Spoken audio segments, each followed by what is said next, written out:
Hello friends, Buffalo here. Back in July, I bought my son this Kayo K2 230 dirt bike to replace his Yamaha TTR 110 that he had outgrown. He had that bike since he was about 8 years old. He's 15 now, so it was time to step him up to a larger bike.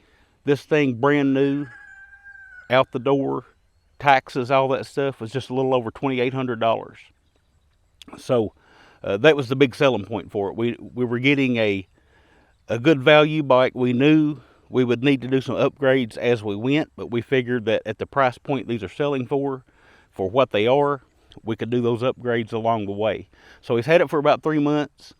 One thing we noticed right off the bat was that the battery that comes in these from the factory is really weak. It barely starts it when it's fresh off the charger. If the bike's been sitting a few days, it just doesn't crank it hard enough to get it started. So that's what we're going to do today. I'm going to replace the battery with a lithium battery, and hopefully that'll take care of the starting issues. Of course, it does have a kickstart, and he's had to use that kickstart a lot since he got it new, and that's fine. It's good for him to learn to kickstart the bike, but at the same time, you got a new bike that has an electric start. I want him to be able to use that electric start feature. So let me show you what battery I got here. So this is the battery I'm going to be installing today. It's a NOCO NLP5. It's supposed to be the right size for that dirt bike. We'll find out here in just a minute. I will provide an affiliate link in the description of this video if you need one of these batteries. If you buy through that link, it does help support this channel and my other YouTube channel. So we'll open this up. And I have already opened it. I put it on my little lithium battery charger and topped it off. It was actually fully charged right out of the box. When I put it on the charger, it immediately showed a full charge. So it did ship fully charged. Comes with your little Allen wrench for the terminal bolts.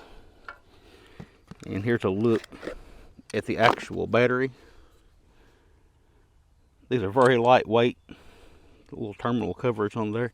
These are very lightweight, very small batteries. It actually has a spacer on it there. Here's a better look at just the battery. But these little lithium batteries, it's only a 2 amp hour battery, but you get a lot of cranking power out of these little lithium batteries. They really shine as starting batteries like that. So it does come with these spacers if you need them. It comes with this one and a thicker one if you need to make the battery taller. We'll see if we need those spacers. I've never took the factory battery out of the dirt bike, so let's go do that. Swapping a battery out on a dirt bike is super simple. Probably don't need a how-to video on how to do it, but I'll go ahead and show you the tools I need for this. Is a 10mm socket and ratchet. I've got a little short extension on there to make it easier to reach, and a Phillips head screwdriver. And of course I'll use that little Allen head wrench that came with the new battery to put my new terminals on. So we'll need to remove the seat to get to the battery. There's a bolt under here. It's a 10mm right here. We just need to remove that bolt. And you can see the suspension is soft on these bikes. You can see where it's bottomed out on the tire here just a little bit. So that's something I'll probably need to address. So for now, we're just going to change this battery. 10mm bolt right here. Let's get my socket on there. Crack it loose. There's the bolt. So now that our bolt's out, we just need to lift up on the back of the seat and pull it rearward. It comes right off. Now you can see our factory battery down in here. Got our terminals here. We'll just need to take this Phillips screw out, remove this strap, and then we can pop our battery out. Here we go. Got our screw out. So we can take our terminals loose. They're just held on by Phillips screws. There's the positive side. And there's the negative side. So here's the factory installed battery. It looks like it is an AGM gel battery. 6.5 amp hour. Battery part number is GTZ7S. Says replaces YTZ7S. So to make my new battery the same size as my old battery, I did use the short spacer and connected it to the bottom of the new battery.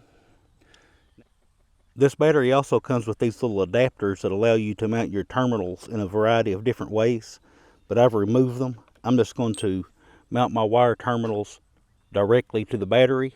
That way I don't have to worry about them getting up against the frame or anything, so I did take those off. Alright, so I'm going to mount the battery. If I can get it to sit down in here properly. There we go. So it's all the way down in there.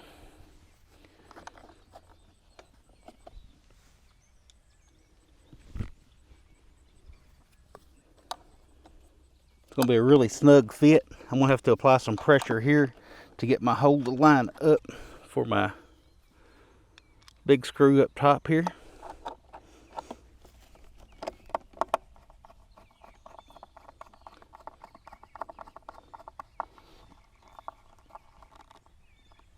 Really tight fit, but I like that.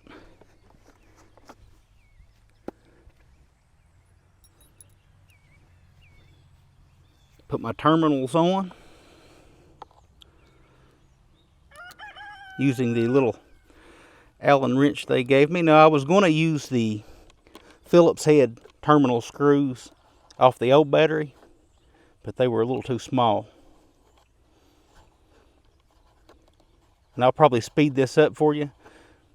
Nothing really to see here, but it's going to take me a minute to tighten these down with this little Allen key.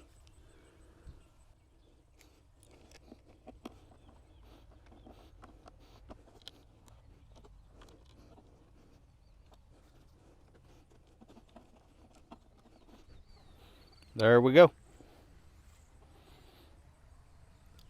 Got the seat back on. We'll get our seat bolt in. Snug it down. We're ready to ride. Alright, I said we're ready to ride. We need to see if it'll start. Got the key on.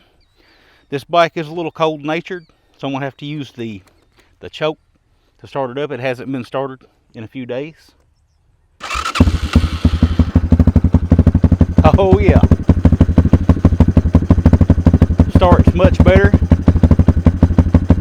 I'm going to let off the choke and kill it and see if it'll start it up again. Oh yeah.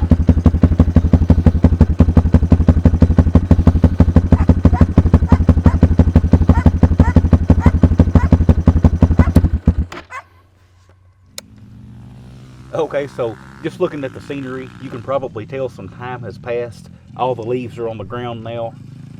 About 6 weeks has passed since we installed that battery, and we haven't had a single problem with it. It started every time, which is a stark contrast to the factory battery, which was pretty common for him to go out to start his bike and the battery was just too weak to turn it over.